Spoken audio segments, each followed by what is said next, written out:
लोकसभा चुनाव से ठीक 2 महीने पहले पेश हुआ मोदी सरकार का अंतरिम बजट कई लोगों के लिए निराशा भरा रहा। ये उम्मीद की जा रही थी कि वित्त मंत्री निर्मला सीतारमण किसानों को सौगात देंगी, टैक्स के मोर्चे पर टैक्स पेयर्स को राहत देंगी, साथ ही सरकारी कर्मचारियों और पेंशनर्स के लिए खुशखबरी का ऐलान होगा। पर सभी की उम्मीदों पर पानी फिर गया। किसानों की आस रह गई अधूरी। 2019 में लोकसभा चुनाव से पहले मोदी सरकार ने अंतरिम बजट में प्रधानमंत्री किसान सम्मान निधि योजना के लॉन्च करने की घोषणा की थी। इस योजना में छोटे किसानों को 2,000 रुपए की 3 किस्तों में सालाना 6,000 रुपए दिए जाते हैं, जिससे उन्हें डीजल, खाद और बीज के खर्चों में राहत मिल सके।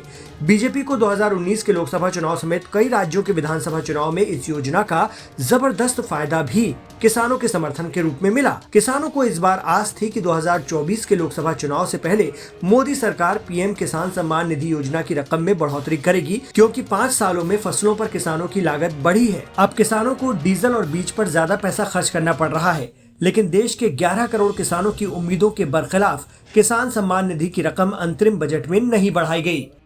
कर्मचारियों और पेंशनर्स को धक्का। मोदी सरकार के अंतरिम बजट से सरकारी कर्मचारी और पेंशनर्स भी बेहद मायूस हैं, जिन्हें उम्मीद थी कि 8वें वेतन आयोग का गठन करने की घोषणा बजट में की जाएगी। 1 जनवरी 2026 से 8वें वेतन आयोग की सिफारिशों को लागू किया जाना है। नए वेतन आयोग को अपनी रिपोर्ट तैयार करने के लिए 18 महीने का समय चाहिए होता है। केंद्र सरकार के 1 करोड़ 17 लाख कर्मचारियों और पेंशनर्स के अलावा ऑल इंडिया सर्विसेज, केंद्र शासित प्रदेश, Indian audit and account department से जुड़े अधिकारी और कर्मचारी, रेगुलेटरी अथॉरिटी से जुड़े कर्मचारी अधिकारी, सुप्रीम कोर्ट के अधिकारी कर्मचारी और डिफेंस फोर्सेस से जुड़े लोगों के वेतन, भत्तों, रैंक स्ट्रक्चर और पेंशन को लेकर वेतन आयोग अपनी सिफारिशें सरकार को सौंपता है।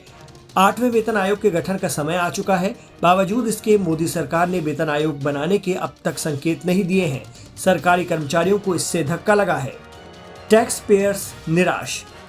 बात अगर टैक्स पेयर्स की करें तो वित्त मंत्री निर्मला सीतारमण के अंतरिम बजट में टैक्स पेयर्स और खास तौर से वेतनभोगी वर्ग दुखी है।